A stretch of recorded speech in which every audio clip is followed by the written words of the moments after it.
చతుర్భుజాలయందు శంఖ చక్ర ధనుర్బాణాలను ధరించి సీతాలక్ష్మణ సహితంగా శ్రీరామచంద్రుడు దర్శనమిచ్చే పవిత్ర పుణ్యక్షేత్రం భద్రాచలం. ఈ ఆలయ గోపురం పైన నేడు మనం దర్శిస్తున్న సుదర్శన చక్రం మానవ నిర్మితమైంది కాదు. ఇది సాక్షాత్తు శ్రీరామచంద్రుడు తన భక్తుడైన రామదాసుకు అనుగ్రహించిన దైవ నిర్మిత దివ్య చక్రం. తన ఆరాధ్య దైవమైన శ్రీరాముని కోసం భద్రాచల గిరి శిఖరంపై అద్భుతమైన ఆలయాన్ని నిర్మించాడు రామదాసు. అటుపిమ్మట ఆ ఆలయ శిఖరం పైన ఒక భవ్య సుదర్శన చక్రాన్ని ప్రతిష్ఠించదలచి శిల్పకారుల చేత దానికి అనువైన చక్రాన్ని తయారు చేయించి ప్రతిష్ఠించే ప్రయత్నం చేశాడు. కాని ఎన్నిసార్లు ప్రయత్నించినా అది విఫలమై చక్ర ప్రతిష్ఠ నిలిచిపోయింది. దాంతో తీవ్ర వేదనకు లోనైన రామదాసు తన శ్రీరాముని దివ్య చరణాలనే ఆశ్రయించి పరిపరి విధాలుగా ప్రార్థిస్తూ దుఃఖసాగరంలో మునిగిపోయాడు.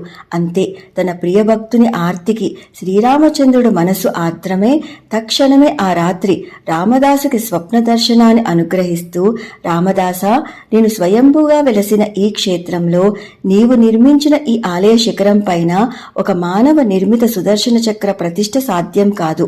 కాబట్టి దీనికి అనువగు చక్రాన్ని నేనే నీకు అనుగ్రహిస్తాను. రేపు సూర్యోదయానికన్నా పూర్వం గోదావరి నడివొడ్డుకు చేరుకుని అక్కడ నీవు కనుక నీటిలో అంజలి ఘటించి నిలబడితే నా అనుగ్రహం చేత ఒక దివ్య సుదర్శన చక్రం ఆ నీటి అలలయందు తేలితూ స్వయంగా వచ్చి నిన్ను చేరుతుంది. దాన్ని నా వరప్రసాదంగా స్వీకరించి ప్రతిష్ఠించు. అంతా శుభమే జరుగుతుందని చెప్పి అంతర్ధానమయ్యారు. మరునాడు ఉదయం ప్రాతకాలమే నిద్రలేచిన రామదాసు గోదావరి ఒడ్డుకు చేరుకుని స్వామి తెలిపిన రీతిగా నీటిలో అంజలి ఘటించి భక్తి ప్రపత్తులతో శ్రీరామచంద్రుని ప్రార్థిస్తూ నిలబడగానే ఆశ్చర్యంగా అలల తాకిడికి తనంత తానుగా నీటి మీద తేలుతూ దివ్య తేజస్సుతో వెలిగిపోతున్న ఒక అద్భుత సుదర్శన చక్రం ఆయన చేతుల్లోకి స్వయంగా వచ్చి చేరింది.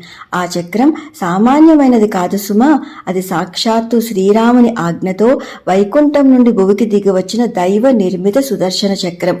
అందు మధ్య భాగం నందు సాక్షాత్తు శ్రీరామచంద్రుని యొక్క మూర్తి దర్శనమివ్వటం ఒక విశేషం. దానిని అందుకుని పులకించిపోయిన రామదాసు వేద మంత్రాల నడుమ శాస్త్రోక్తంగా ఆ చక్రాన్ని ఆలయ గోపుర శిఖరంపై ప్రతిష్ఠించి పూజించాడు. మన భాగ్యవశాన శ్రీరామచంద్రుని భక్త వాత్సల్యానికి ప్రతిగా నిలిచిన ఆ దివ్య చక్రాన్ని నేడు మనం భద్రాచలంలో దర్శించగలుగుతున్నాము. సర్వం శ్రీరామచంద్రార్పితమస్తు. స్వస్తి. Please do like, share and subscribe. Krishna Sakhi.